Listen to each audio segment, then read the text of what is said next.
See, those are those three sisters, or brothers or nephews. Yeah. And when you count them anywhere else, they're about 8, but if you count them from here, they're 3. Now this is meant to be point 0. So your home is about 10,000 yards up north. Right, straight north, right. Yeah.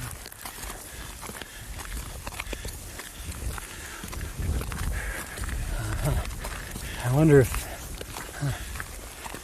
When I last came, there were the towers. I have a color photograph of that thing, so I'm not going over and read it.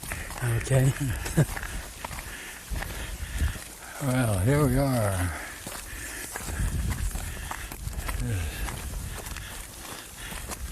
There's a depression. They didn't fill that in. The earth got pressed down about 9 feet there. 9 feet? 9 feet. You're kidding. I'm not kidding. Mr. Rhinus measured the depression crater out because, well, I wanted to see something like a crater, and we drove in. Yeah. I think I must have been the first person in. Fermi and Anderson were coming in their tank, and we were supposed to pick up our plates from the station. Was that 400 feet north or something like that? That nearby station. Yes. So we got in a Jeep and we decided that we'd just come on in because instead of going around, I think we came in from the west. I know John Dwyer we as many as a Jeep would hold. One of them, her bridge had a meter, power meter, and he was calling out numbers. John Dwyer was writing them down and integrating how much we decided to take. We'd come in until we all had a 1 R, which for the occasion was certainly maybe 2 Rs. If your instruments were right. And so we came in. Fermi and Anderson, their damn tank was broken down. And as we passed them, we were all making Italian gestures and insulting things. And we came right up to the site, right up to the edge of this crater. I hope you didn't. We did, yeah. This was... about 10 o'clock in the morning. That day? That day, Because this was a very hot place. Well, I know how hot it was. It was very hot 2 weeks later. Well, it was about an hour every 10 minutes. That's when so that would be close to... it was maybe 10 hour per hour, which isn't all that hot. Anyway, we came up there, turned around, and went out again. I think we went out going north because that's where duty called.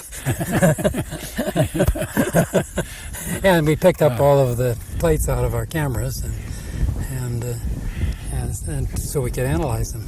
And then we went off to the North 10,000 station, which we had abandoned that night. Well, other people wanted to pick up their photographic records, and we tried going up towards West 10,000, then in on a road which would take us. Yeah, that's what we did. We came in on the west. And once we got to a place where it was very strong amount of radioactivity there, we decided, forget the records. We could get them later. We knew the thing went off. We also had some pretty good measurements of how many tons of TNT it was equivalent to. So the actual trip to pick up stuff was almost, 2 weeks later, the end of July. I have a copy of my pass letting me in, then I decided to stay another day. So. We came in, we figured on speed. We came in at about 60 miles an hour. The road was in good shape, or however fast the Jeep would go. And we decided it was just speed that would bring us in, and it was a once in a time. Once a lifetime. Opportunity. And the most satisfying thing was when we passed Fermi and Anderson in their tank, lumbering along. And it stopped. Another tank was coming out to fix them. And, finally only one tank worked. Yeah. Only one could go in. And I think Herb Anderson and a Sergeant Smith, Bill Smith, I thought his first name, who drove the tank. And they got in and got samples of the earth. I remember the first idea we had, you may have forgotten that, was to have a helicopter come in and pick up everything, and we found out that helicopters would only fly, I think, about 1,000 feet below where we're standing was their ceiling. No, we wanted someone, we wanted it possible to rescue the people in the tank in case the thing got stuck, because it was very hot. We could have done it that day. The idea was we get a helicopter. Oh, yeah. Well, here we are at 3,500 feet or 4,500 feet, I think. And the helicopters could carry the pilot and some gasoline, but they couldn't carry anything else. I thought their ceiling was even lower than this. And then we looked into balloons, and in the desert where it gets cold at night and hot in the daytime, the balloons weren't much use without a hanger to sneak into at night. And so finally we decided, if worse came to worse, someone would dash in a weasel, this half-track thing, and go like the devil across the desert and pick up the guy and take him out. And then think about the radiation later. But fortunately, nothing of that sort took place. Well, we were very surprised how far we got. I mean, we did come up, looked right at must have been right at the edge of the crater. Yeah. It was well delineated then because of the glass. Yeah. It was all around. And we came in later on and picked up we didn't pick up anything because we didn't have time. Then we came in and picked up got nice samples of Trinitite. Well, the crater extended out for 550 feet or something, and still was 3 inches down. So that would be... And 9 feet down in the middle. So that would correspond pretty much to the fence, don't you suppose? Pardon me? I say that crater then would about to this fence. Yeah. Well, I guess that's where the worst of the fused radioactive glass was. So that they put the fence around at that range. But when we came in, it was... Well, I've forgotten now quite when it was. It wasn't too much later. They should have left part of the tower because there were this bomb, there were a couple of places. Pieces of steel were sticking in concrete, and the concrete was sticking out maybe a foot or two. Let's go look at the footing. Oh, there is a footing here. Why didn't you tell us? Why did we? This looks like a put-up game. Yes. We gave you the proper lead. Have you been through here first? We ought to go through first to see how the tarantula's doing. Well, footprints here. Someone's been in here. Huh. Where's the footing? Oh, there's one over here. They've got a footing there, which is...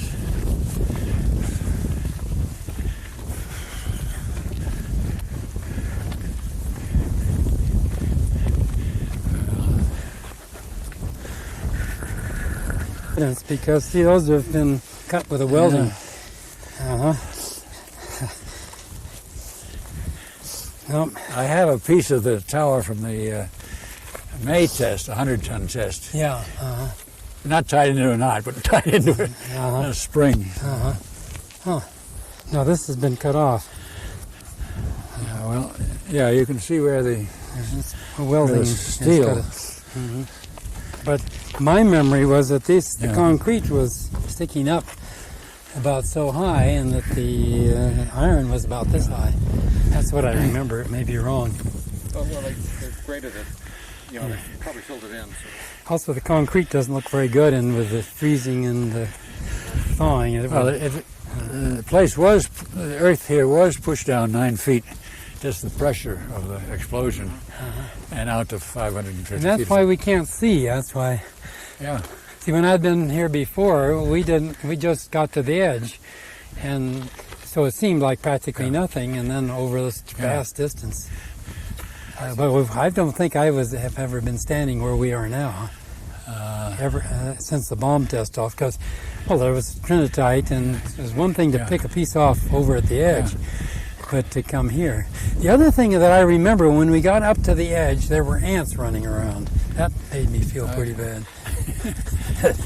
Ants had come out of the ground, I guess, but there were ants I was here in late July to pick up instruments, and then again in September, and that was some place in Iowa, Collins Radio Company, I think.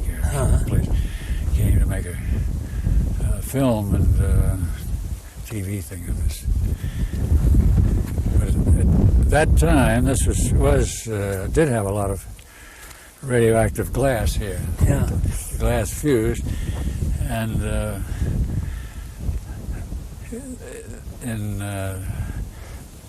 sometime in earlier September, Groves had a group of newspaper people come here to show that the radioactivity was not all that hot, and the accounts of radioactivity in Hiroshima were exaggerated, and so on. So he had quite a bunch. Here's those ants I was talking about right now. They're descendants of them. Just shows you my story's correct. Did you ever climb the tower? Pardon me? Did you ever climb the tower? Yeah. How did people get? I mean, it's 100 feet. Right? There was a ladder that went up the side of it. Yeah, a ladder went up. You go up there every day. I selected the tower because I'd seen similar ones for using radar along the coast, New Jersey coast. Those were 200 feet high. This was 100, wasn't it? Yeah. And what I ordered was the bottom 100 feet of a 200 I see. So you ordered the bottom of a 200-foot tower. Yeah. And Knox made these things, and so it wasn't any great job. Right, so it came and you just put it together. Yeah. And it took foundation. Foundation. It took a little work by the military, the engineering group, and then for some of the jobs you would get outside help. And of course, this is where the security would be blown, because in this section of the country you have these itinerant workers. They live in trucks, go from job to job. Well, they'd had a job up in the hill at Los Alamos. Then a year and a half later, they come down here to build something. They recognize Captain Bush. They recognize the MPs. They recognize some of the soldiers. Captain Bush, so he had gotten promoted by them. I knew him when he first came up as Lieutenant Bush. Lieutenant Bush, yeah. He ended here as captain. Now I think he's a colonel. Oh, he is. And, I haven't heard for the last couple of years. He was a tough guy, in my seemed to me. It was a mixed group. You had the military MPs, you had the military engineering people, and then you had construction workers. There was a Navy captain. What was his name? He was Keeler. Parsons was captain. Not Parsons. Keeler, and Keeler. he was sort of chief of operations around the tower, as I recall. He had one I remember because he had a African hat that he wore. Well, we had a few cork hat. A few Navy people besides. I mean, there was Commander Birch and Dave Anderson, who put fixed up the tanks so they could come in this area. Was O'Keefe out here? Bernard O'Keefe, was he out here? I don't. He was at. He ended up as head of EG&G, and he was out at. I guess he went to Tinian, but he wasn't here. No, I don't remember him. I met Greer at Raytheon when I went east with Louis Fussell to specify what the detonating mechanism should look like for this and the Nagasaki and other bomb. And so on that trip, I met Greer, who was a professor at MIT at the time, but consulting for Raytheon. And as a consultant, he was called in. I had orders from Oppenheimer, when you speak to the people at Raytheon, you're allowed to talk to one man only, as far as any details of what you want. And this caused a little trouble because the head of the section was Mr. Mims, and Greer was working for him. And I told him the conditions under which I could talk, and Mims said, well, Greer's going to be in charge of this. So you talk to him. And I said, okay, but you've got to leave the room. He didn't like that. He is head of his division at Raytheon I was talking to. Well, I won't go into the rest of the story. You can if you want. No, if there's someone here to defend himself, I'll talk. None of this. You asked about going up that ladder. That was the thing that gave me nightmares. Maybe I told you about that before, but the ladder was just steel rungs. You go up that. I have a problem with height anyway. So on almost every day I'd go up, but I would wake up over at base camp, and I'd go to sleep, wake up, and the thing that I'd had a nightmare, which I was falling down. And I had to come and go up just before the bomb, one of the last things that happened. I wasn't the last person up by any means, but sometime after midnight, it was my job to go and climb up and set the detectors that were off 400 feet to the north. And I knew that I'd have to do that, and to me that felt I was going to fall down, not do the job, fall off, and it was just a nightmare. And so that night it was storming and lightning was striking all around, and I went up this damn thing. Well, I didn't. And again, here was this damn thing and the lightning going off all around. I was worried about falling off the damn tower. I made it though. As a 200-foot radar tower in a 30-mile-an-hour breeze, they'd sway back and forth. 100 feet was pretty stable. Yeah, it's pretty stable. When you said, that security was blown because of the construction people, did they have some idea of what was going on here? I mean, did they know what they were working on? Did they figured it all out? No, I don't think so. The men in Captain Bush's detachment, or maybe it was Lieutenant at the start, they were not told. Mm-hmm. And finally, the night before, they were told. But I think things somehow or other would leak. I don't know. But security was pretty good.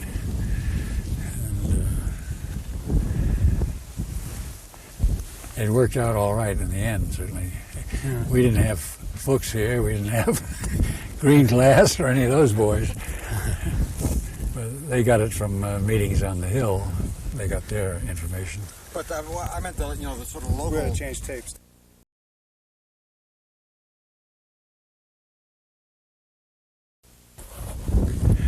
Oh, where were we?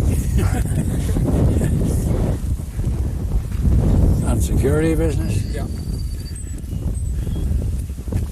Well, Bush had to let his men out of this place.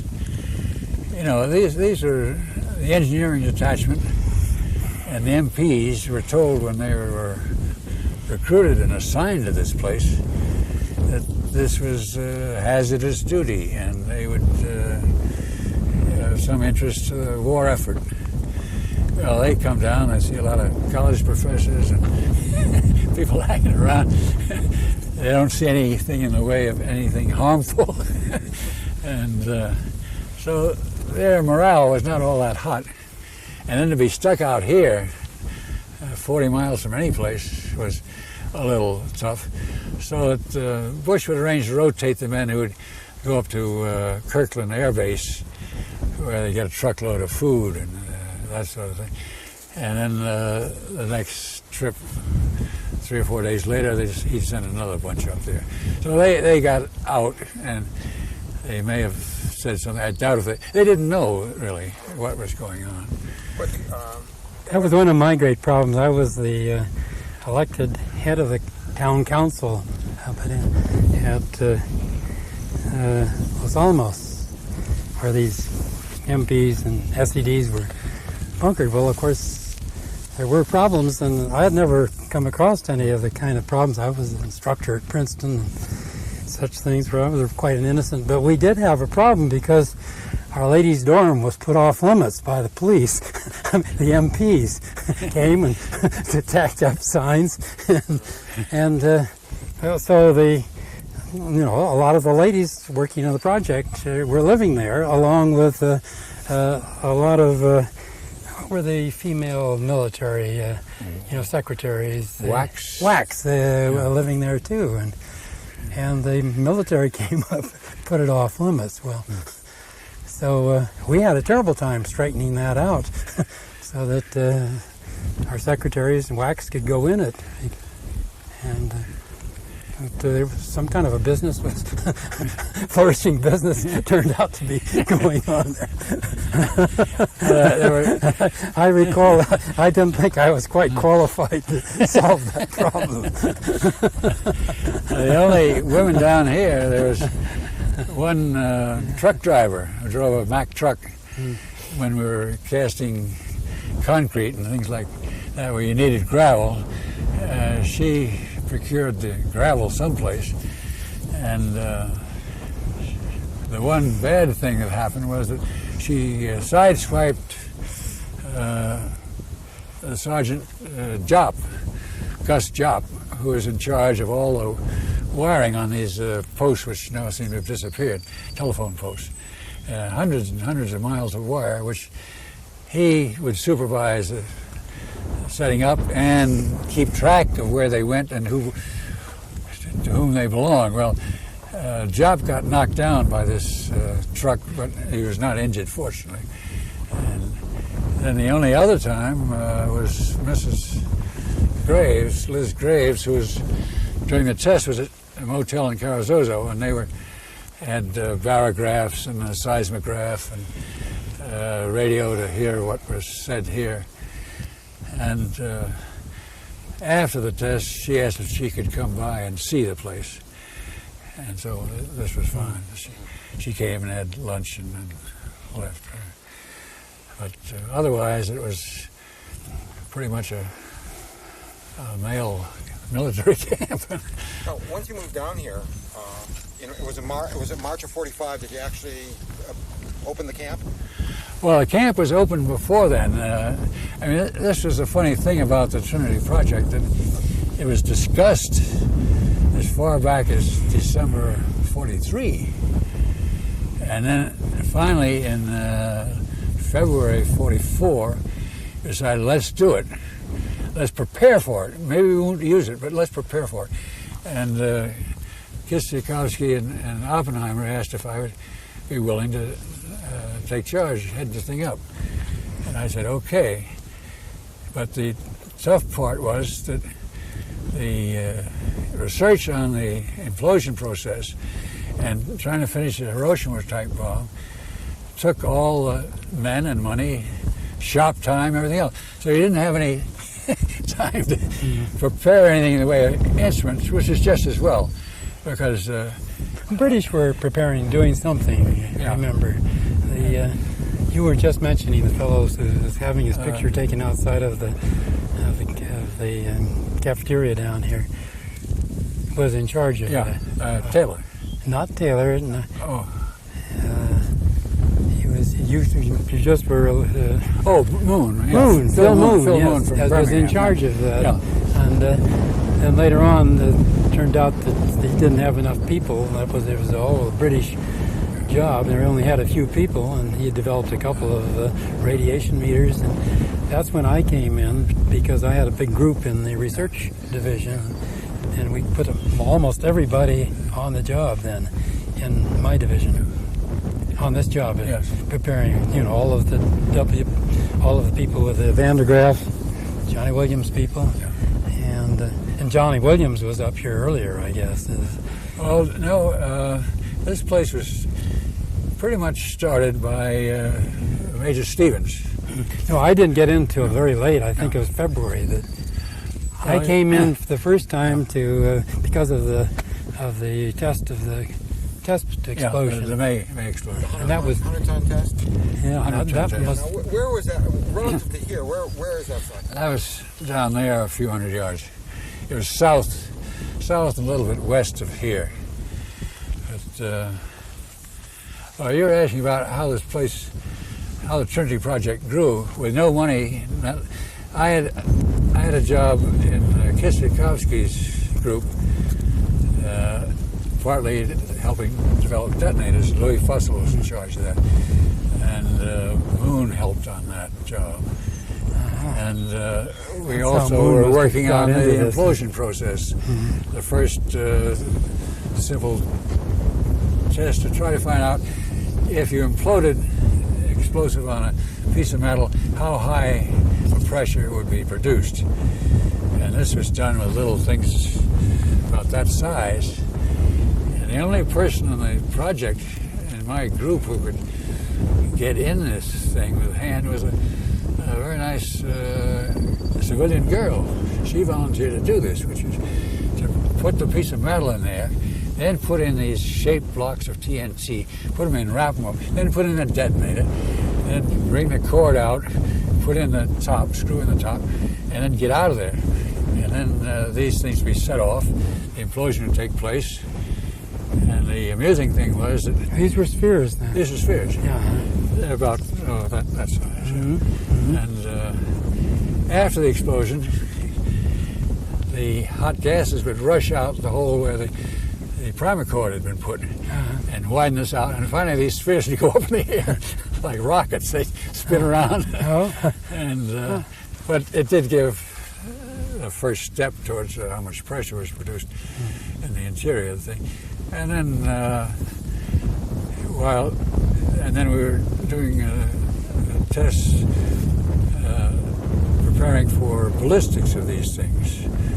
I know Parsons and I went to Aberdeen, and I went as a radar specialist, he went as a Navy gun specialist. Why the hell we should go there to get ballistic information on how to get the ballistics of these bombs? I know, but Tom Johnson was a physicist and Del Sasso was a physicist, were there, and we told them what we were up to, and they helped us out. So we got the information we needed. But all during that spring, I was looking for a site.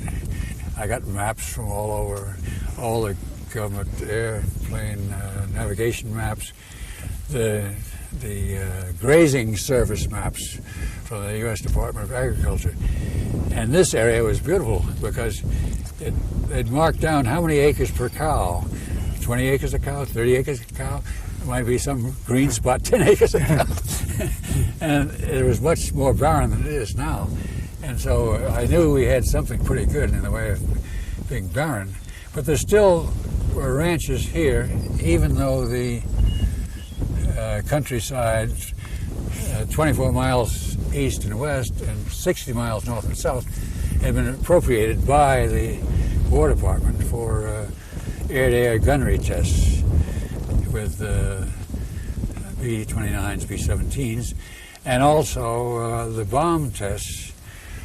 The boys who were learning how to do high-altitude, long-distance bombing would come here from some base in Florida or Illinois or Kansas, fly in and have to bomb one of these tetrahedral targets. There's one just north of here, and there's one south.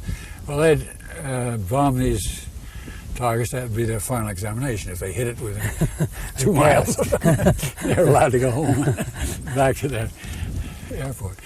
So it wasn't until, well, we did a lot of exploring. I had a list of 6 or 7 places. And this place was suggested, the one out of Del Muerto was suggested by Dave Hawkins, because he'd been born near here. That's right. Ed Condon had been born over Alamogordo or one of these towns. So Dave knew the country, and he joined me on one of these trips. We came down here and went down along the river, and then came back through here, and met the McDonald brothers, whose one ranch was the base camp, one ranch was the assembly house. And we met some nice young Westerners when we came in, and they'd been to Engel to deliver a guest of theirs to the railroad, and they told us how to get back here and how to get across the mountain there and into Carrizozo. And then they took us for a ride. They ended up by saying, now be careful when you go over the mountain there. That's where our spring is. There's a rattlesnake up there so big, his tracks look as if someone had drug a shovel along the ground. That big. Now, these people stayed. If you looked at all quizzical, they'd probably said, well, I'm not going to hell for lying to you.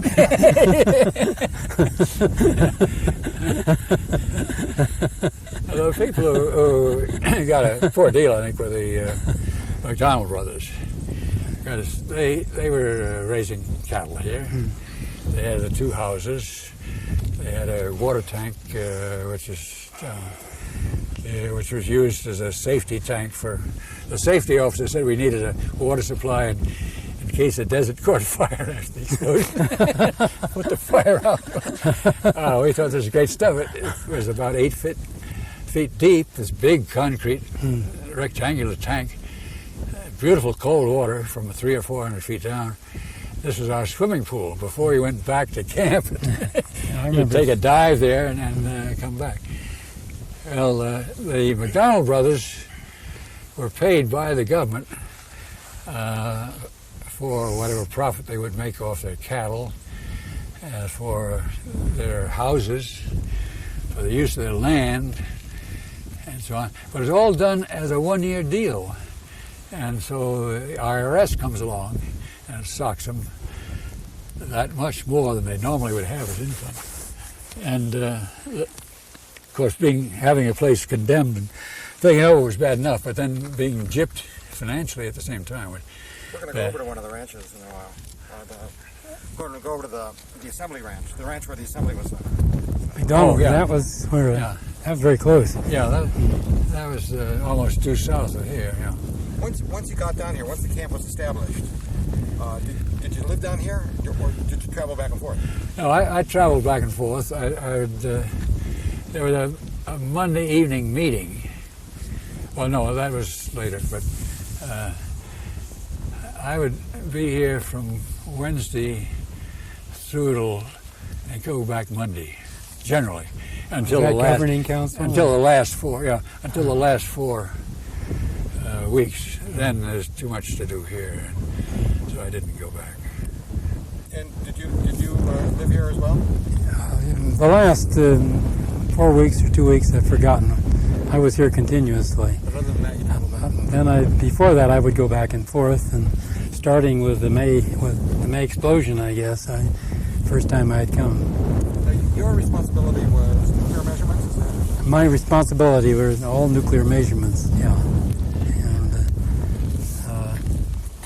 And then I had a particular group working on measuring how fast the neutrons were building up and how many generations there were. Where would you make that measurement?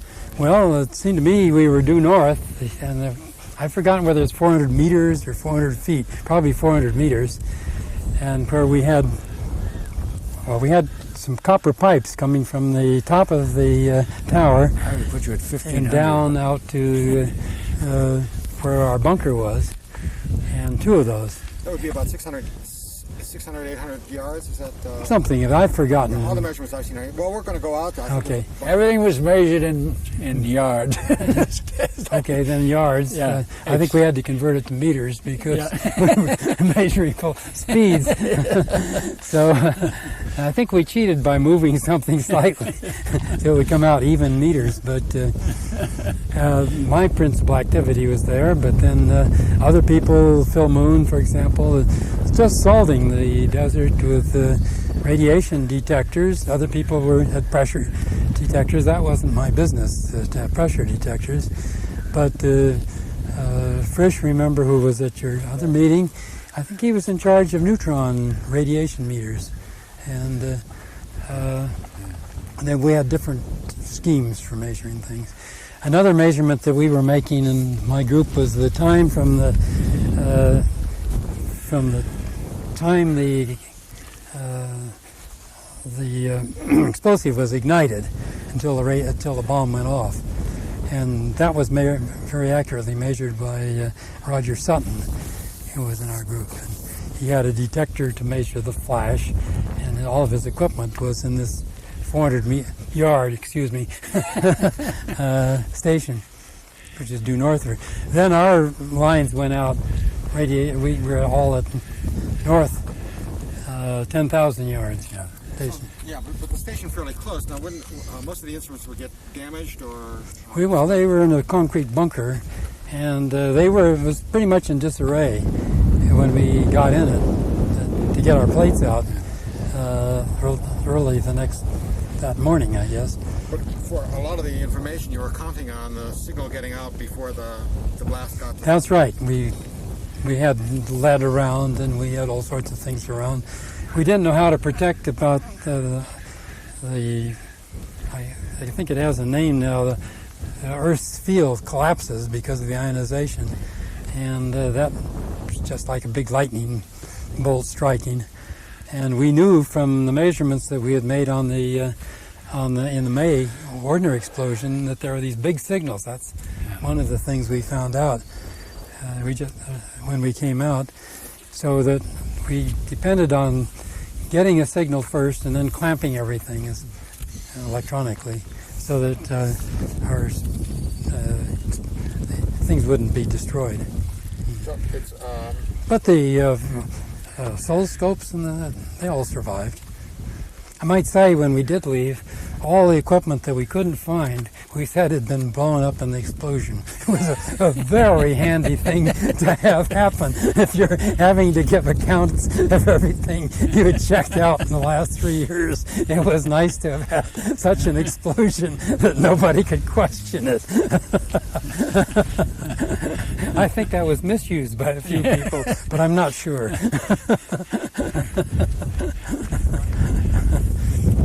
The Army taught you something. The Army, you had to pick up something from those people, after all.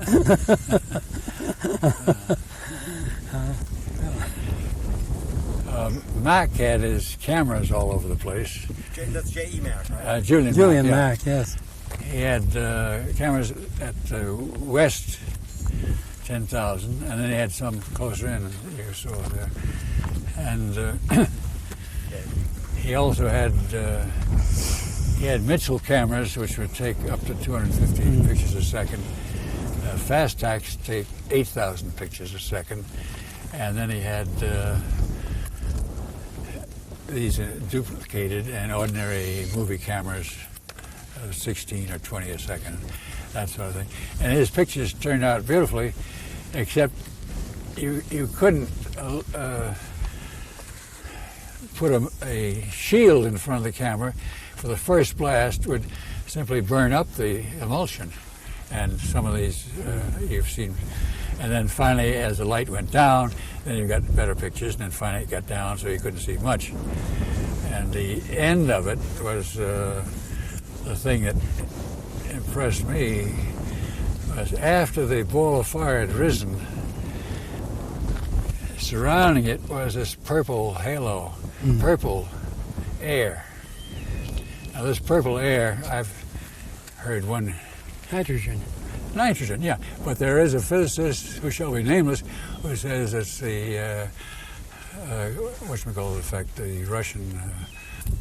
the Cherenkov. Cherenkov radiation. Radiation, That's wrong. I thought these were just Kaplan, Yeah, somebody this is just Kaplan, nitrogen...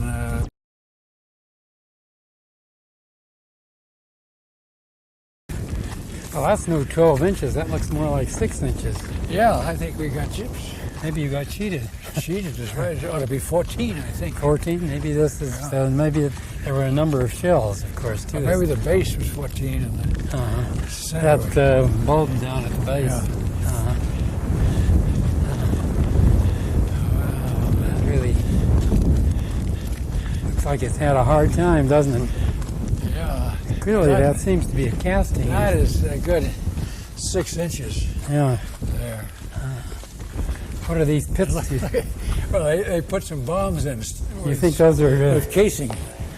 Uh-huh. Think of wells up there or something. You're getting echo in here. Ooh. Reverberation. Yeah. Get a reverberation. We feel we got gypped.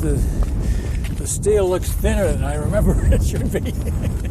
Oh, I see. They've cut this with a welding torch and then probably blown it up again to get the cut off this way. I don't know. What? You were thinking it'd be worthwhile rolling down to the Pope station and selling it to the railroad. Well, yes, it was. No, this was never on the tower. It's too heavy. But it had its own little stand, and it was tipped up. What's left here must weigh 150 tons, something like that. And that's a lot of steel. Just getting it up was something of a trick. You can but see, to get it up in the tower would have come down to... When they fired a test shot in it, the officer in charge was meant to set off an explosion of several thousand pounds of explosive. Well, he happened to have 4 900-pound or 1,000-pound bombs. So he put those inside, and he didn't put them in the middle, but he put them at the bottom. Not only blew off the top, it blew off the bottom. Messed everything up, but at least it had been used once. Tested. It failed. But this is beautiful.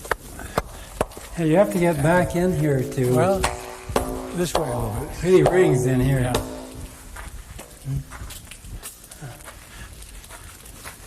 Get that crack, if that's a defect. So this was cast, it was cast in Ohio. Yeah, this was the Babcock and Wilcox company. It looks like a casting, but it could have been worked around. Could have been a plate that was bent and welded, because there's an indication of a weld. You have to be able to see a weld if it were rolled, heavy rolled steel.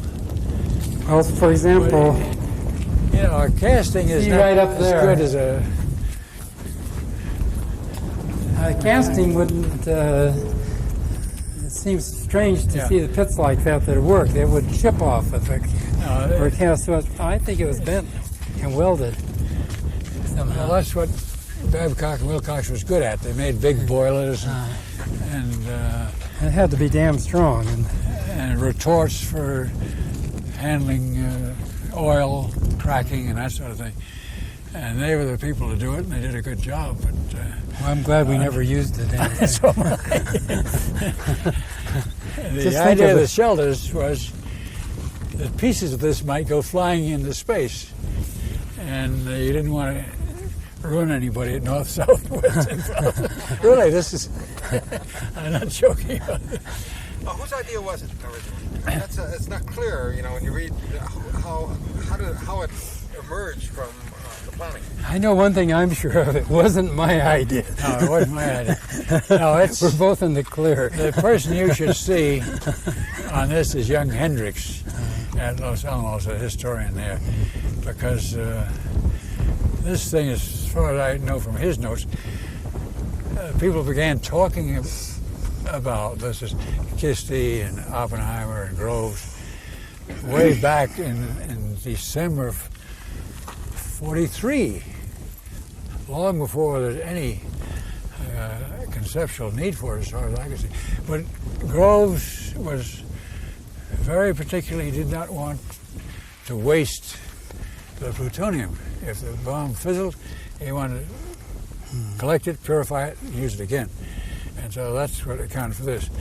And we tried a test in a big water vat one night. Dr. Humpelman and I and another fellow set off a full-scale model, but without fissionable material in it. And what happened was all the uranium went out and gave beautiful fireworks. I have a good picture of that, the one in burning. Yeah. it burns, slugs would burn, and you can see where we left our Jeep. I see. These things went up in the air, and well, that was silly. And then the other thing was what they do now, putting a pile of earth over it, or digging a deep hole, putting it in, and then if it didn't go off, you could dig it up and unbury it and purify it. Well, it finally was wiped out a couple of weeks before the test. The word finally was, we will not use it, because it would messed up the test. You couldn't have found out anything, really.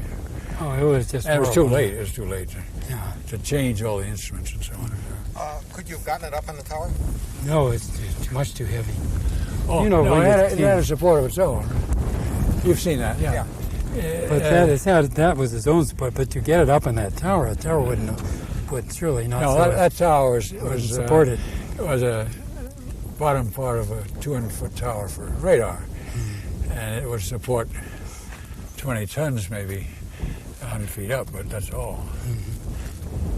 Fortunately, it didn't have to support that much. Did you expect it to explode? This, I was hoping that something would happen, terrible would happen to this, but that was because I was an optimist. And I think my bet was for 100,000 tons or something in the lottery. In the lottery, but what I was trying to do was to get be an optimist in the first place, or a pessimist, depending on your point of view. But I wanted to get on the extreme. Everybody was clustered about. I wasn't allowed to bet because I held the stakes. I was chairman of a committee of 3 to determine what the yield really was. And I think Fermi, Allison, and I were the committee. Yeah, you could have done a little better than give it to that smart aleck Robbie. Is that one of Fermi's motivations for doing the dropping his papers? Maybe, yes, to settle the bet. Yeah. You remember the committee, he took it seriously. Well, Fermi's mind was working all the time. There's no question about that. No question, yeah.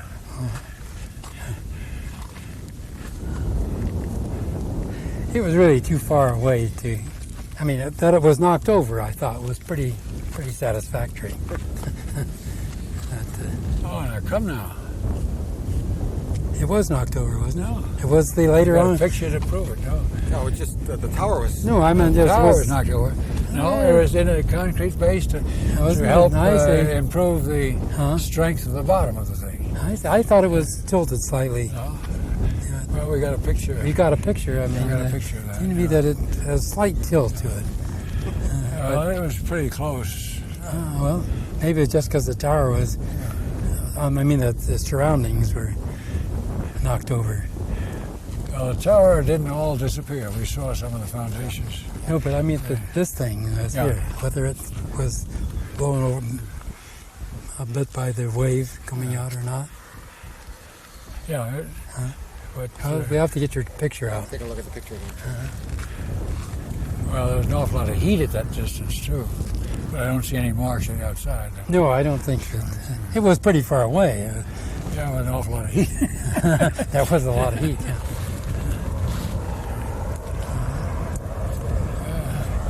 Here come the boys.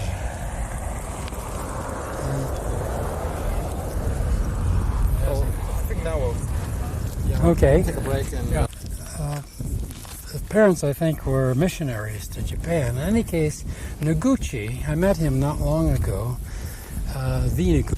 He announced that he wanted to put up an Oppenheimer memorial. And I eventually went to see him in New York then, got together when he was building a museum at the time. We hit it off fine, architecture, sculpture, all the good things. And what had happened to him was he had been asked by Tongei, the architect, that great architect in Japan, who had been commissioned to put up the peace memorial at Hiroshima. And he had subassigned that to Noguchi. So Noguchi worked and he came out with a nice piece of sculpture, and he had made a model of it.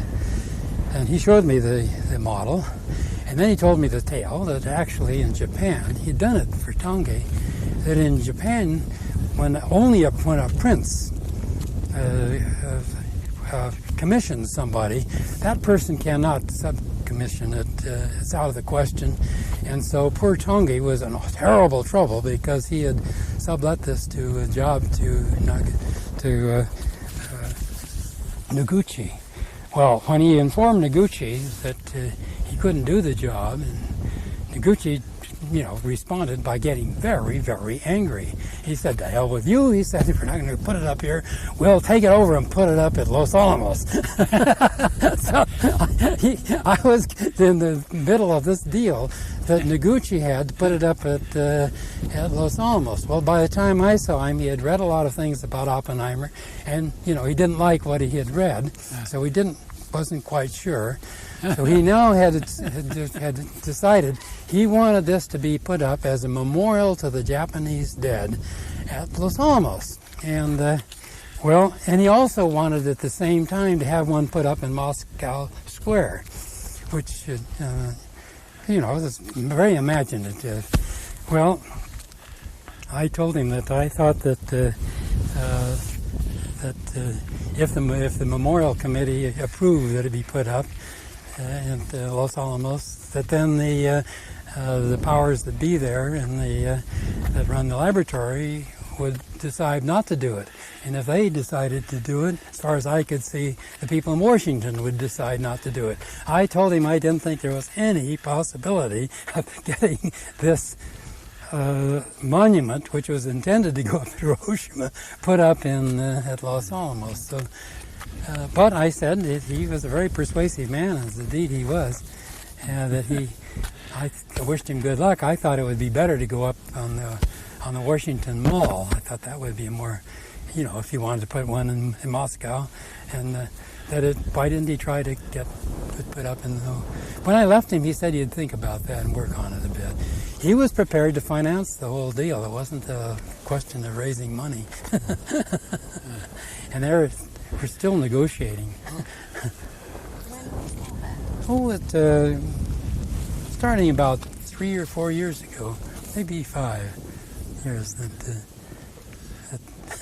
And it was a beautiful time, though, to see all of his sculpture, and it was just before he opened his museum, so that would date it.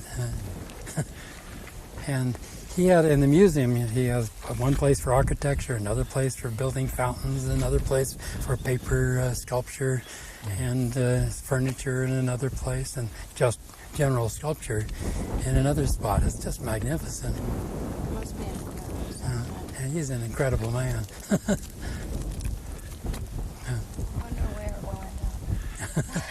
Well, and it was a beautiful thing. It was all made out of granite pieces that fit together, as many of Moore's sculptures do. And, each one is sort of a free stone, but.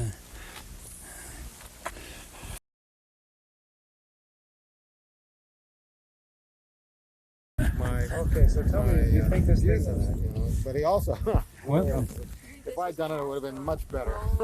I think the damn thing was rolled because I see a mark up on the top where it might have been welded together. I'm no great expert. And also, it would be much stronger if it were wrought iron rather than cast iron. But and the way it's broken without chipping indicates to me that it more likely was wrought iron. But what is it, about 6 inches? And it's nice. It's because almost as though it were made out of corten. Look at that nice brown surface that it has. And so that at least is beautiful. And look at the nice colors of that part. And up here, I don't know what that is, oxide, presumably. Must have happened at a later time. Were you trained as an architect? No.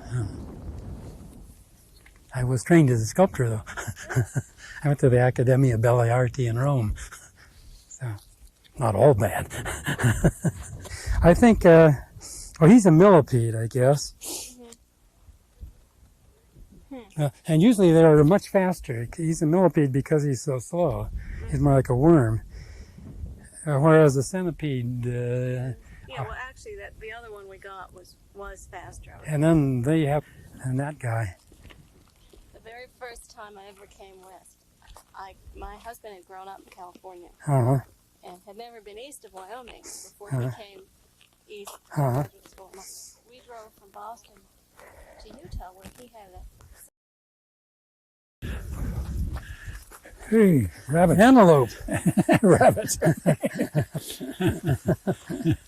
Well, West 800. This place is a mess. There were great bunkers of dirt on either Yeah. side, as I recall, weren't there? There's nothing like rattlesnakes liking a little shade. I'm serious. Yes, I'm going to be very careful. I'm serious.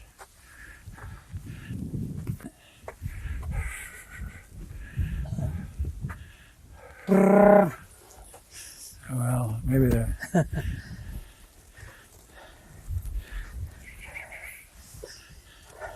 I can...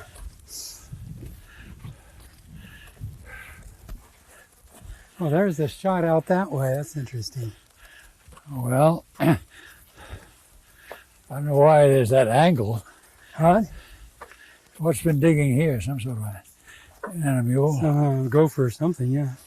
Oops. A snake. Oh. Anyway, that was something shooting off. Maybe to get a picture of the luminescence. And here's the real McCoy. Looking straight down at ground center 0. Yeah. Well, Mack arranged for pictures from here, west 800, and pictures from west 10,000. And then he thought he might like to take some pictures from some of the mountains further west, long shots. And yes, that's okay with me, it's fine with me. But he had to get a burro in order to explore the country. He was a little heavier than I am. That's an understatement, you too. And the thing that impressed me about getting a burro to climb around these mountains is that if you caught the burro yourself, it was $3 a day. If the owner caught it, it was $6 a day. The extra $3 was worth it. You'd have a burro by the end of the day. But I don't think he went through that. He had enough to do. He had the cameras here. The ones was 8. Yes, I can't remember. 10,000. Yeah. Now, did the cameras here produce usable results? Yes, he had every type of camera, and Fastax and I think this was more of the Fastax business. Fastax, was on 16 millimeter film, and it was a camera which AT&T, I think, had developed for some reason. Anyhow, they made them and would sell them, and it didn't have much of a lens.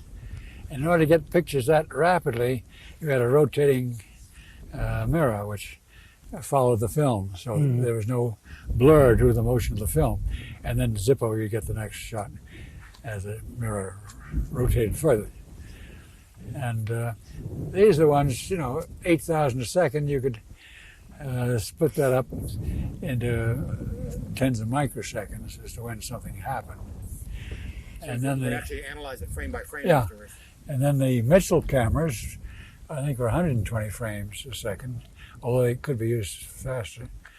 And then finally, you got down to, still photograph. Abby took a photograph from Companion Hills with a color film, whatever they had at that time. And that was a beautiful picture. Now, would he arrange it so that different cameras would start up at different times, so you get Oh, yeah. so you get spread across the whole? That's what all those wires are for. Mainly, the wires were not for signal communication because they were just out in the breeze. Yeah, But they were there for They were there for operating In fact, railroad. well, this is what's this, barbed wire or are these wires? These may be the. Wire. This is barbed wire, isn't it? Yeah, the types of That looks relays used to switch from one circuit to another at one of the bunkers was railroad type of relay and polarized relays. And all those signals went out from South 10,000 to control the sequence of what happened next. And then finally, you had to have very accurately timed signals in the last 100 milliseconds. And this is where electronics would come in. And those would be transmitted by coaxial cable. Coaxial cable is great stuff, except if you put it in the daytime when it's hot and bury it, at night you don't have much of a cable because it cools down and it snaps. It took a little while to learn that, but finally got the cables in. Were there, how many cables were there? We had several going out to the north. Yeah, I have no idea. 10,000 and out to our I know on equipment was. Now, this line right down here, this line of poles, tree trunks actually, was this part of the wire system? I think so. Certainly. Well, they took off the tops of the cross trees on these. Probably Well, it's been salvaged the wire. It sure looks that way, doesn't it? Yeah. But that's been a barbed wire fence, too. And actually, the poles were stouter, so I wonder. Yeah. There certainly were poles that have to have been taken down. This is where Sergeant Jupp came in. Yeah. He'd put But these things in. those are fence poles, whereas as we came in, the poles were only about that high off Yeah, the ground. Well, the poles were the height Williams had selected, so you could Work on them. stand on the ground and work on the thing and wire it up and so on. Well, then in the May test, the preamble 100 tons of TNT test, one of the officers ran his car under these wires at a place he thought was safe, broke the wires at about the last minute, which was a reason for then raising the wires a couple of feet every 50 yards, 100 yards, something like that. So that you could get a car in if you had to, but you're advised never to break the wires again. There's a piece of cable running underground right here.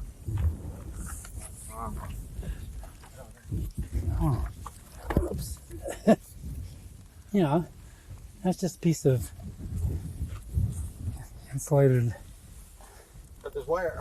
Yeah, look at this. Has got some kind of reinforcing down there. Well, let's go around see if we can go around to the front. Okay, well, let me get steady. Okay, we're on our way. Hey.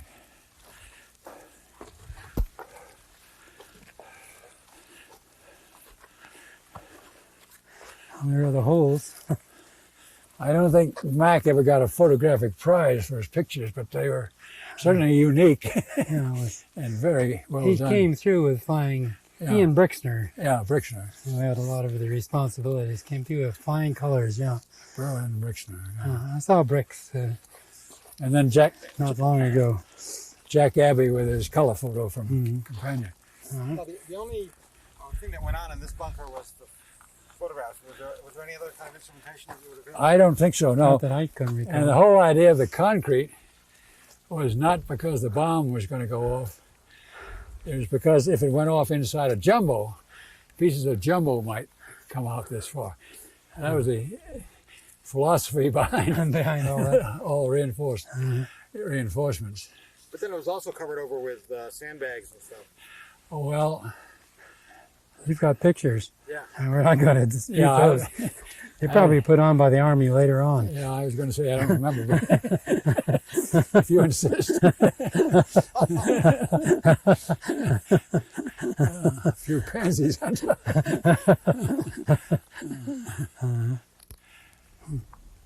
Well, someplace here, there's a road around so that you could go from the main line to the base camp around to south, west, and east, and north. Weren't those out around 10,000 yards roughly, or I've forgotten? But No, I think it's 3,000. 3,000. I think it I was. mean, our escape road, for example. I think it was 3,000 yards based on the fact that at 3,000, the blast wouldn't get you. Uh, And I don't know how far we went into other things. I see.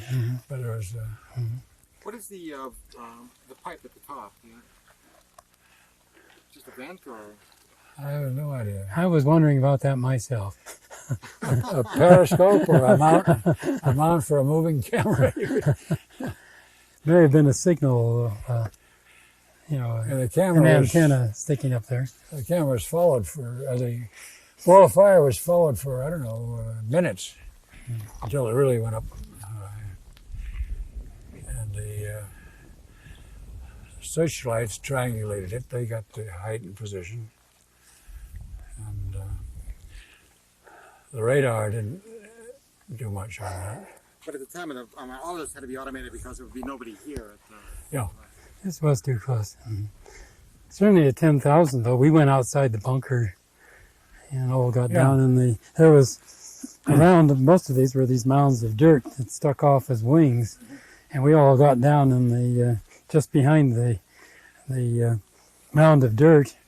I know when I saw the flash, I began to sort of hunker down into the, I was impressed. And then I started to try to get down a little deeper into the dirt. I suppose it's as though somebody is shooting at you. You must do the same thing. Try to. Well, I was at South 10,000, and once the countdown was started, 45 seconds before the thing was go off, I went outside and found Bill Elmore, who was a professor at Swarthmore, and he had a big sheet of foam rubber about an inch thick. Oh, he did. And I thought, this is a great place. He said I could have part of it. We all came equipped with we various had, kinds of welding glass. Welding glass or Polaroid you could turn. And so I faced south, looking at Little Burrow Peak. And then when the thing went off, the back of my neck was facing it, and it got awfully warm. I knew that things had succeeded. The test was doing all right. And then when I couldn't see the light against Little Burrow Peak, then I looked at Oscura Peak. And when the light there had died down enough, then I could look at the ball of fire. And when that had died down a little bit, then I could take the glasses off and look at it directly. And that's when you saw this pink cloud produced by radiation busting up the nitrogen molecules in the atmosphere and atoms. And then the recombination spectra was this sort of pink-purple glow to the sky, which you don't get with TNT. I was looking right at it through mine, but more light was coming in. I just had plates, and I was looking through. And I was taking off one plate after another and throwing it away. But there was more light coming. I was aware. It was just brighter than noon outside of me from looking out of the corners of that.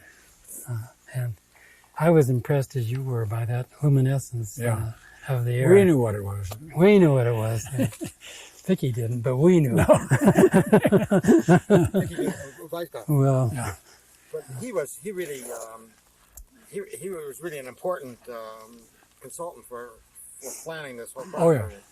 You know, he would gather all the stuff together from Beta and Konopinski and all the input from experimenters and theoretic too, and sort of suggest that and tell us what how much the light would be and so on. Well, Mack tried to compensate for this, but one simple way is to have two Mitchell cameras, one which starts from t equals 0, one which starts 10 seconds later, and this will do pretty well to give you a continuous sequence. Other thing without burning it out. If you wanted to get the t equals 0, then you wouldn't see much 10 seconds later. he wrote a nice LA report that you might. Maybe you have that. No, I don't have it. Well, anyway, he was quite courageous. He not only wrote that report before the bomb went off, he also gave a public. He gave a lecture at Los Alamos to all of the people with clearance. But explaining just what it was going to look like, how fast things were going to go up, and so that when it happened very much the way he said it would be. Yeah, that's just quite A interesting. little bit more light, I thought. Huh? A little bit more light than predicted, I thought. Perhaps, yeah. But it's hard to say how much light there's going to be.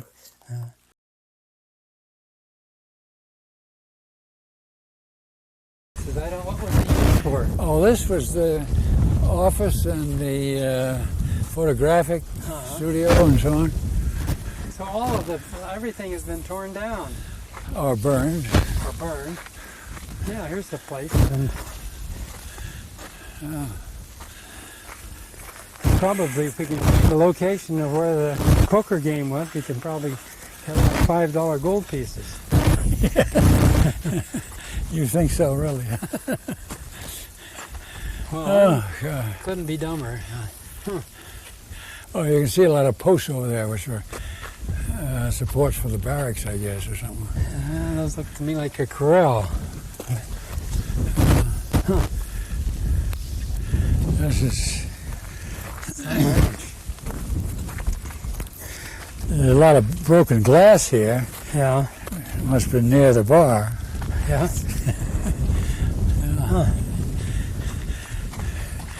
Well, there's a lot more here at the time. Things either burned or been pushed down, or... This is the site of the base camp, though. Yeah. I'll be damned. Now, that building was a McDonald's building. That's the type of architecture and so on. So that was sort of used as headquarters and photo shop and meteorological laboratory and what have you. Where was the cafeteria, whatever you could call Oh, God help us. it? Come on, you're the expert. Well, what I'm looking for is a line of barracks. I don't see a line of barracks. Well, why don't you describe it to us anyhow? What was it like? Well, it was... I mean, how many men were here? What is it? Well, there were finally, I think, around 125 guards, MPs, construction engineers, the U.S. engineers. The guards were separate, of course. And then the thing was growing daily, number of people, because the 100% activity really didn't start until March. And by April, things were going pretty well. And then in May, there was the test of the 100-ton business. And then still more experiments were coming in. And we had to put down a ruling that no new experiments would come in within 4 weeks of the projected test, because it would take 2 weeks to set things up and 2 weeks to test them and to cooperate with other people and share timing signals and that sort of thing. So that was held to pretty strictly. And also the other thing was you didn't want any crosstalk, any pickup on your lines which hadn't been there before. And if someone brought in new stuff at the last minute, then you would be in trouble. I know in order to haul the Gadget up on top of the tower, we had a very nice electric hoist, a beauty, with steel cables, and it could lift 10 tons, a wonderful thing. And people came to me and asked, can't we save it? Can't we take it down? If you took it down, you'd change all the electric power in that neighborhood. You'd change the hoisting wires and everything else. And you had to leave it there, or you'd cause more of a mess than you wanted.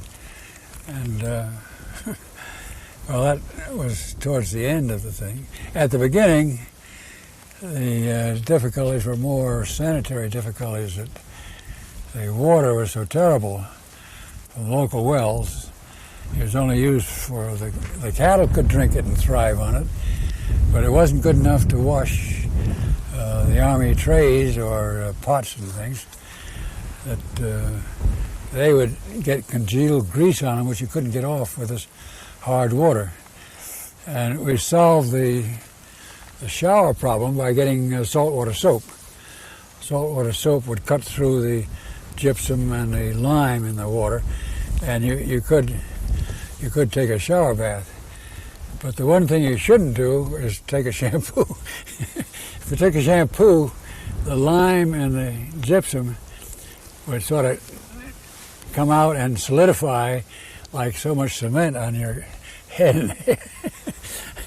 And so the only way to get rid of that was to go and see the cook and try to get some of the fresh water brought in for cooking and for drinking. So the water was brought in? I mean, Finally the solution was to have a tank truck come in, 8,000-gallon tank truck, come in and bring in drinking water and sanitary water for just washing your hair. But showers, you use the water taken from the ground 200 or 300 feet down, and this country is flat, I think, because it used to be part of the Rio Grande. Came through this side and simply deposited sort of a big dry. I suppose this was a big lake. There's a rabbit over there, Well, right behind us. you better Sorry. be careful. Dinner. Wildlife, yeah. Wildlife abound. We've seen some wildlife today. so relative to where we're standing now, which way did the camp spread? Was it out that way? Is that? Well, just a minute. Let me get some orientation here. My idea of the camp was that the lineup of barracks, so the rear end of the barracks was towards little Burrow Peak. Which is That right there, that way. I mean, running down on this line. And this building, the old McDonald Brothers Ranch, I think was a little bit early as you came into camp. That is, it was on the right, and so these barracks would be further down this way. My memory was I couldn't remember that building at all. Coming into just Army barracks and sort of a square. Yeah. Where You on the came mess out- hall the other was side on of one this building, side. yeah. There was a mess hall on one side of one Army barracks. That's all I came into, where the scientists lived. And then the military people were a little bit south of us and pretty much off by themselves. South and west, yeah. Yeah, so they would be off that way. Well, you came in the other side of this building because Yeah. this was sort of a parking lot here. Oh, I can't remember that. I do remember, though, coming in at night once, and there was a movie being shown. I used to, all of our group, we'd be out there working our hearts out and I came in one night, there was a movie going on, and I stopped and I was bemused, so I looked at the movie, and I felt so high on what we were doing. I, really felt that there was something very historic going on, and whatever was going on that screen struck me was adventuresome and so on. Struck me as just nothing. Here we were in the middle of a great adventure and watching this play, sort of within a play, and I had a very strange feeling from that. The other thing were your big poker games used to outrage me. Why? Because you lost? No. Because you ought to be out there in the desert working. Look at this was 11 and 12 at night. Yeah. We could have a little fun sometime. That was when I had my experience with the tarantulas. That I was working under a lamp late at night and naked bulb, and I was trying to get a vacuum in the system. And the way you did that in those days was you had a gauge and a pump going, a vacuum pump and the equipment, and you would squirt ethyl alcohol on that. Ethyl alcohol, because if you drank the methyl alcohol, you were in terrible trouble. And I looked around, and there was a big ring of tarantulas at the edge of the light, which is maybe 8 feet out. And so I had this alcohol I was squirting my equipment with. I squirted. I was a little afraid of the tarantulas. They were big guys, and I reared up and I squirted them all. And they, instead of leaving, they all sort of drooped down. I thought I'd killed them, and then so I went back to my work. And after Just a while, made I him drunk. looked up, and these guys were coming to life. So I squirted them again. After that, I left. Decided it was time to call it a day. It was I never had interesting the pleasure of seeing tarantulas. that light, just as it would attract moths, Yeah. it did attract these tarantulas. Were out. I think they're a nocturnal spider out hunting, Yeah. and they were looking at me very interested. But The rattlesnakes were attracted to the stables because there'd be a lot of mice around there because of the grain and so on. Oh. And they existed off the mice. And how many horses were there? Do you recall? no, I don't remember. You got around on horseback? Is that? Well, the guards, the MPs used horses. They also used jeeps, but They probably trailed those down from Los Alamos. There, isn't it? they wanted horses here anyway. This was part of the MP business in those days. Sure. Yeah. And so they had a stables, which was struck by a U.S. Air Force bomb one night because they mistook the camp for one of the targets out here. The bombing range. On the bombing range, yeah. I mean, this was part of the old bombing range. We took over an area of 16 by 24 miles out of a 24 by 60 mile area. And this was used for bombing missions coming from Florida, Iowa, Texas, any place around, coming here for their final exam with these lighted targets. And apparently, one of the generators providing current for the target was bombed. And you look around, well, here's some light over here. That happened to be us, you see. And 2 nights in May, they came over and let go, once setting fire to the stables and once hitting the carpentry shop. Fortunately, all these barracks along here, which you can't see now, fortunately, they didn't get anyone. They put out the fire, and that was that. But You can see how well Ken was taking care of us, trusting souls who were there. well, Now you tell me this story. I got upset about some guy bombing the tower when the bomb was there. Here's a $2 billion effort Yeah. gone up because some youngster, 18 years old, has just been given his flying papers by the Air Force, and he wanted to make a name for himself. And this area on the aerial maps was verboten. You could not fly over this area. Well, that simply enlarged the curiosity of pilots. So if they couldn't fly over it, this is someplace you ought to go and see what the hell it is they're trying to Maybe protect. bomb it. And so that night, they bombed the camp again when they hit the generator, I think, and then came over and bombed the camp. The other night, I think it was just pure youthful spirits or something. You generated all your own power for the. Yeah. So you had to be essentially self-sufficient, except for. Self-sufficient except for water and food. Food you got from the Kirtland Air Force Base, and Captain Bush would send up a truck with more truckmen than were necessary, but just to get the boys out of camp to see the world.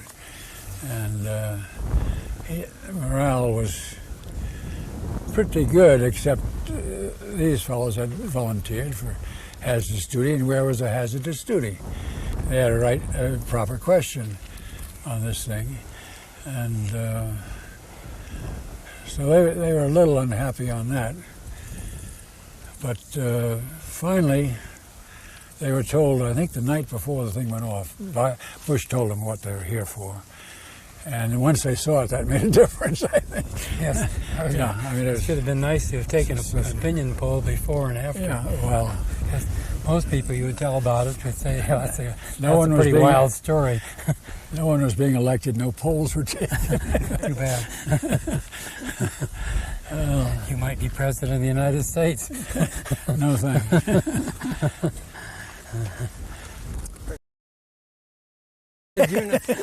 How did you remember I that? was there at the time. You were saving my life. Yes. Oh. Look at this. There's the windmill. Yeah, what's left of the windmill? Very, They're all over. very respectable. Oh, we're meant to go this way Uh-huh. on our way to see things here. They want us to go first in case there's rattlesnakes. Yeah, send the peasant children out first. Oh, that looks pretty good, doesn't it? Yeah, Well, that's been rebuilt. I'll bet.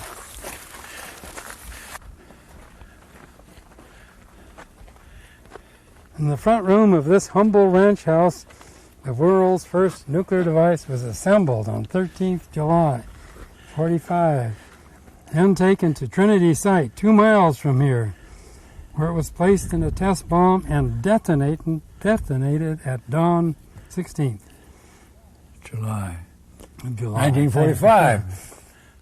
Historic event signaled the dawn of a new age and was forever to change the human experience. While nuclear technology was born of war, it today serves mankind in countless Yes. countries, countless humanitarian forms. Well, You go on, you read well. the McDonald Ranch House has been restored and will be preserved as it was on that fateful day in 1945, that future generations may come here to see this historic structure where an event occurred that altered forever the course of history. This site is dedicated to all those Americans who contributed to one of man's greatest technological conquests. Conquest. The harnessing of the atom. Let this restored ranch house and its peaceful setting here in the shadow of the Oscura Mountains be ever a reminder to all those who come here of America's solemn obligation to use the miraculous phenomenon of the atom to serve all of mankind in its untold yet unexplored opportunities. This is an obligation we dare not fail to meet. There. Niles J. Fulweiler, Major General, USA Commanding. I wish that you had said that.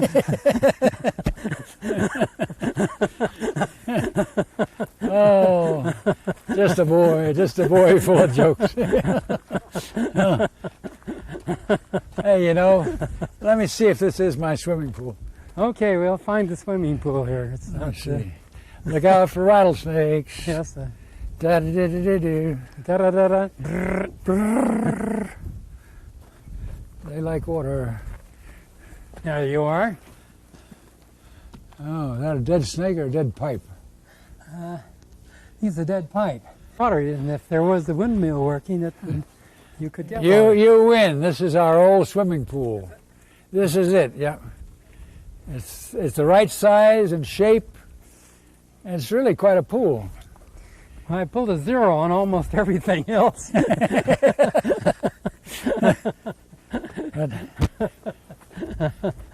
This is where we refreshed ourselves. Yeah. Yeah, this is the place.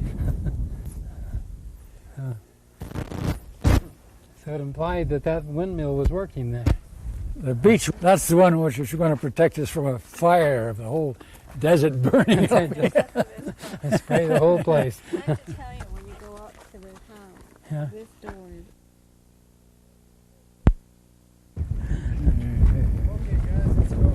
We're going Okay. in. Okay. Boys, we're going. Now, Ken, this looks like something put up. That wasn't something the McDonald's put up, surely. Ah, And that look at must that. have been what? Why did? Oh, I don't remember it. It's in the photographs. It is. Well, then this is the car drove up here. People came out and maybe used it for lifting some equipment. Did they ever use it? Do you remember? Ken, you I remember- you ever using this thing? I remember people just carrying this thing in. I think I I've was seen this even in there. a picture Huh. when they're unloading the thing with Louis Slotin, I think was in the picture. Huh. But I thought that I think this is pure Manhattan District. Is it real? as I recall, Secret. there was nothing you couldn't handle by hand. But maybe once it was after it had been assembled, Yeah. before the assembly, then Then there they would be tamper trouble. around. It'd be heavy. Then there would be after the assembly. It would, Then it had to be trucked back there. so then, yes, I guess Yeah. it came in pieces and they were assembled, and then it would have to go back. I remember the pieces coming in, but I wasn't present, I guess, after that. You can see the McDonald's were doing pretty well. Yeah. I don't, on that place, they had a tin roof, and when the bomb went off, it drove in the roof all along there. And it drove in the end of this house, but it didn't knock it down. There's quite a blast effect this far away. And, but they were set up pretty well. So there was damage a little bit. The windows were pushed in, doors were pushed in, in that end, and then the roof of this tool shed or garage, whatever it is, was just pushed down. And this must have been just the same, I suppose. And there's nice adobe walls. Well, this has been prettied up, certainly. Since. Yeah. Yeah, no, they've rebuilt it. Uh-huh. But it shows the adobe walls, which are...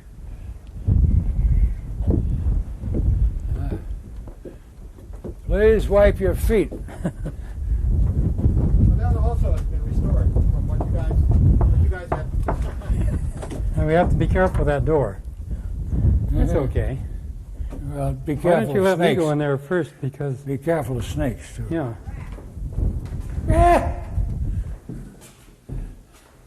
Oh, yeah. This is in good shape. Mm-hmm. Well.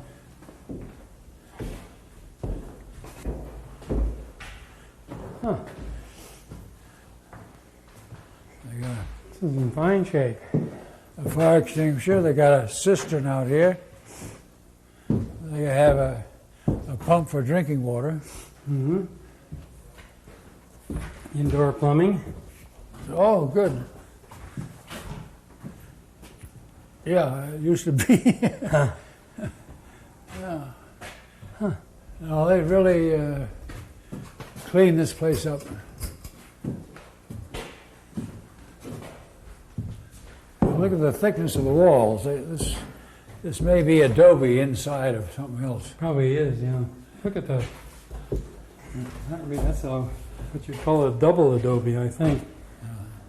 You get insulation that way by having air between them. And look at here. It was in that room there that the assembly took place. Were you here for the assembly, Ken? No. No, the people responsible for anything wanted to do it themselves, and quite rightly. I mean, the rule was everyone stay away from the base of the tower when the final assembly was done just before hoisting it up. And then people got a little frantic and got a lot of mattresses and put on it in case it fell down. Save it. But, and then sometime in there was a great flurry to ground the tower in case lightning struck it, to have the current go away, and not through all the cables, hopefully. And so people were digging trenches and burying heavy copper cables in the ground and pouring sulfuric acid on it and putting it didn't work maybe, but it made everyone feel better. The place was being grounded for protection against lightning. Mm-hmm. We were talking about old wire. Here's some old wire here.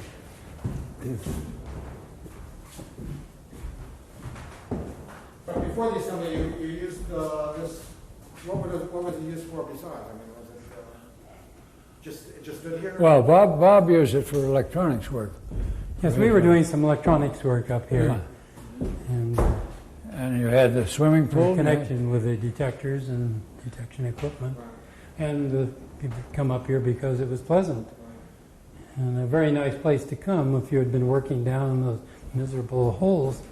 Because the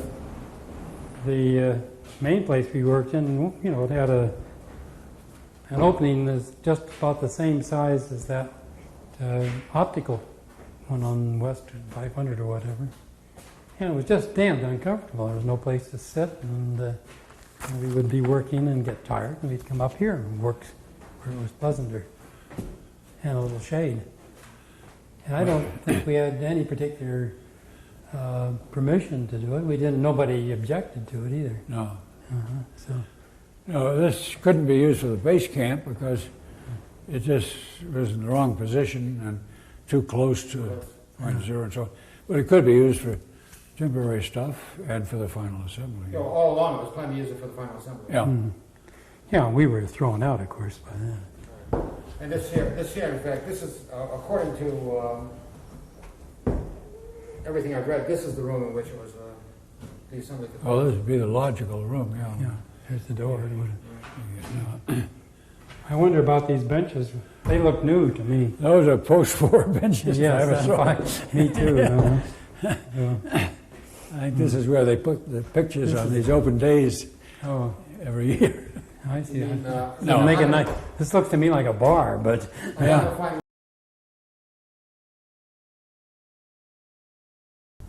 during the war, when I was a courier between Los Alamos and the Met Lab, I used to pick up people would follow me. Yeah. You could never know who they were. You know, I presume they were G2 people, but you never knew. I used to scare the hell out of me. Yeah. I had a funny one happen just recently. I wrote a letter to Norris and Lois. Mm-hmm. I sent them this letter of Peg's, saying, this, I think, will amuse you. Mm-hmm. And I sent it to them. And I made the mistake of putting down the zip code as 845 or something like that. It would be 844 for the non-military. It went to the military section. They kept it for 2 weeks. Some SOB took a pen and made circle, and pointed the stamp and said, return to sender, to my little name tag. Return to sender. They'd cut it open. They'd pulled out the thing. Yeah, they cut it open, pulled out the thing, read it apparently, put it back, and then they shipped it back unsealed, so the contents could have fallen out. And I got it 3 weeks later. I was so goddamn mad. I then got another envelope and sent it to Bradbury and told him what had happened. Yeah. And then I asked Lois was telling us about this. And who was? Lois. Yeah. Bradbury, and she was outraged because they, hadn't just sent the letter across the street. Why the hell couldn't they get a Los Alamos phone book and figure out what the address was? Well, she was insulted because they didn't know who the Bradburys were.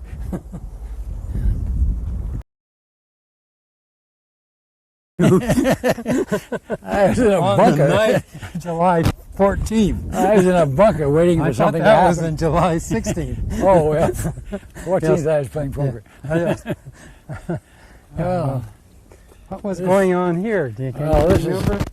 This is the home of Julian Mack and Berlin Brickner, who were in charge of all the photographic work and had plenty of cameras, as you can see. No, didn't this have the big wings on either side? No. It didn't. It was just like this. Just a little dirt piled around. Yeah. Why was this? Why were our bunkers well protected, and this wasn't? Well, there must have been something coming this way because of those bolts. There must have been a wood structure up there too. But look at that roof. But this was one of several of the photographic bunkers. We saw another one earlier in there, which was automatic, had no one in it. But in here, both Julian and Brixner were hard at it. And there must have been one MD because we had an MD at every main station, north, south, and west. And this was one of the places which really suffered from the bad roads at the beginning, because the road we came on today was hard top, but the road then was caliche and adobe. It was dry. It was nothing but dust, and the dust would get into your lungs and into the cameras too. Was there a circle road came by here to get us back that way? I mean, or was there only the road that went? I thought there was a road which went pretty close to this in front of it. I mean, a couple 100 yards, which went down. This was the end of the road then? Yeah, this was pretty much the end of the road. Because I don't remember ever even being here.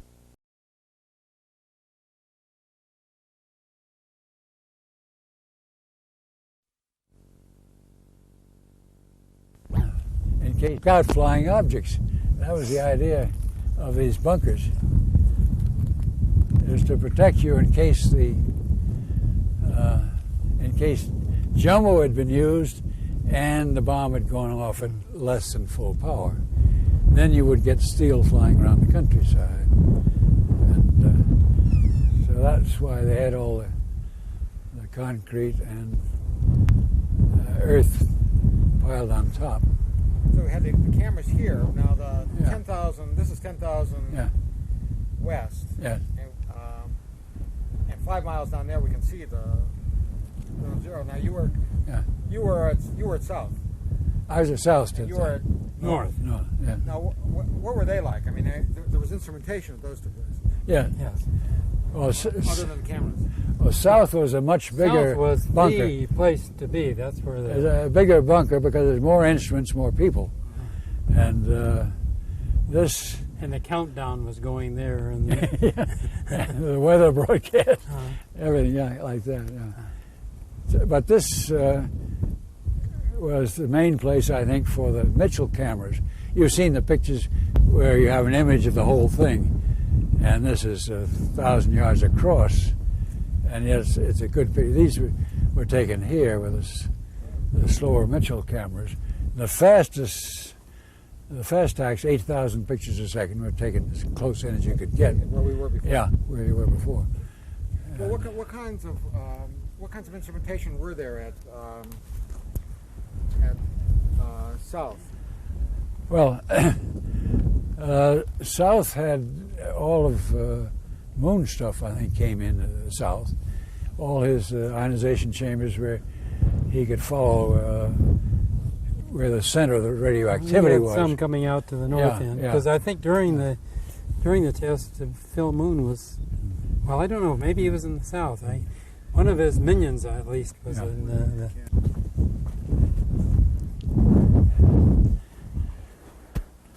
Look out for snakes. yeah. Let's. Yeah. You can certainly. They must have 1, 2, 3, 4, 5 cameras here. Yeah. Is that the way it would be? There would be a camera. Yeah. Each one. Yeah. I'm pretty sure that it figures anyway. Well, I know that they were focusing on a flashlight beamed this way, about 30 feet up in the tower. And I know that somehow they lost it or the flashlight went out. Mm-hmm. And so they asked someone to go up and put a new flashlight there. So Kisiakowski volunteered to go up and climb up about 30 feet, put the light there, and came down again. But that was there was no one at the top of the tower after Don Hornig left. He was up there to shift from the rehearsal initiators to start the explosion to the real ones. And so he had this job of connecting all these cables into the thing, checking them, and then coming down the tower. Mm-hmm. He was still up in the tower, I know, when Yeah. I left. Yeah. And after he came down, here was this group of people to arm the bomb. Bush, Kisiakowski, myself, the weather men. Hubbard? I think Hubbard was back at South St. Thomas. He was coordinating all the stuff.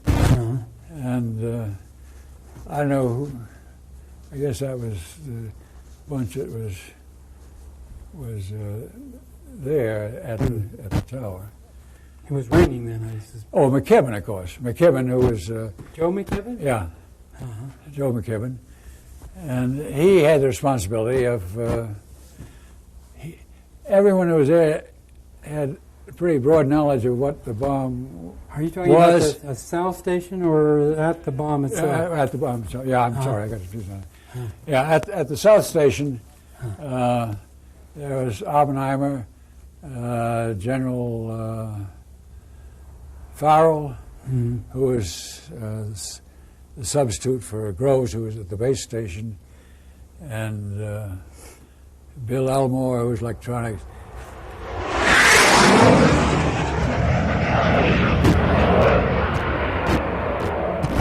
goose.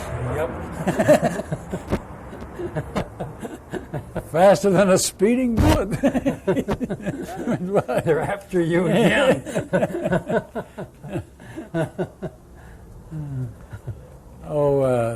He was one of the men who helped on the timing circuits. And one of the British. Yeah, one of the British group. And let's see. Joe McKibben. Yeah, You already mentioned Joe him. McKibben, who went with the arming party, though, finally. Yeah. Well, he came back to And Sam Allison, who yes. who was announcing the time and the weather. And we didn't realize that he was half deaf until he took this job. But that was all right. Here they come again. Oh, there they are.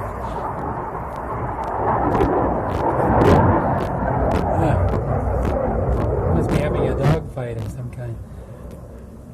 Yeah, God help a commercial traveler. Yes. But before you went to 10,000, you started from the tower. There were certain safety things you had to do on the way out. Is that? Yeah. Well, we went to the tower a little before 11 p.m. that night before the explosion. And when we got the tower, then Hornig left the tower. And he went back and had the job of holding the stop switch. He could stop the bomb from going off up to about a quarter second ahead of when the final contacts were made automatically. Mm-hmm. And the idea was that, well, I mentioned about this place being used for bombing by the Air Force and so on. If a plane had landed, or if someone had gone berserk or something, he would have stopped the explosion by pulling the switch. Fortunately, he didn't have to do that. Mm-hmm. So the automatic timing took over, which was the work of our friend from, he's Australia now. Titterton. Titterton, yeah. Mm-hmm. I can remember Joe McKibben. He did the countdown, I think.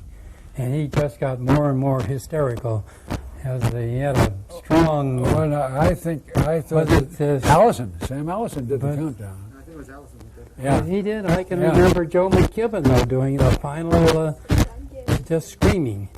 You guys want to take a look at ground zero now? Shall I Okay. point?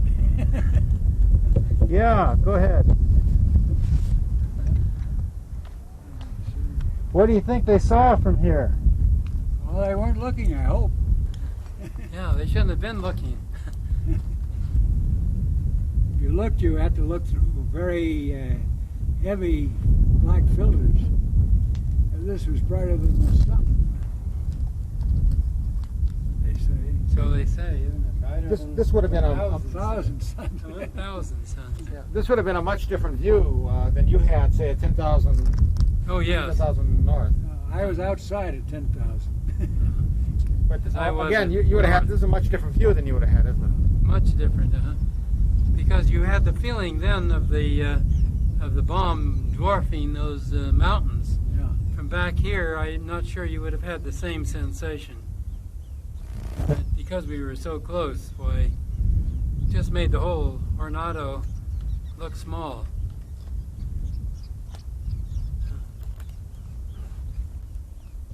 Well, there was some radioactivity in the valley afterwards, so that the soldiers in Mockingbird Gap were not permitted to leave until that had dissipated, mainly by going up in the air. As the sun came down, the valley air rises, gets hot, rises.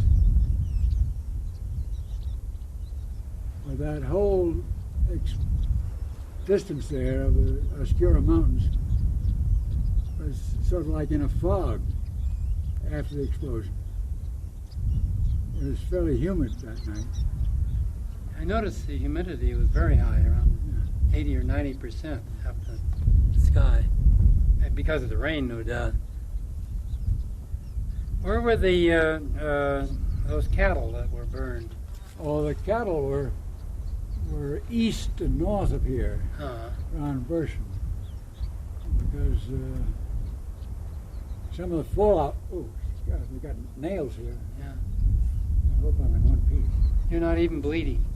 Good. All right, guys, take it easy. That's it. Don't hurt yourselves.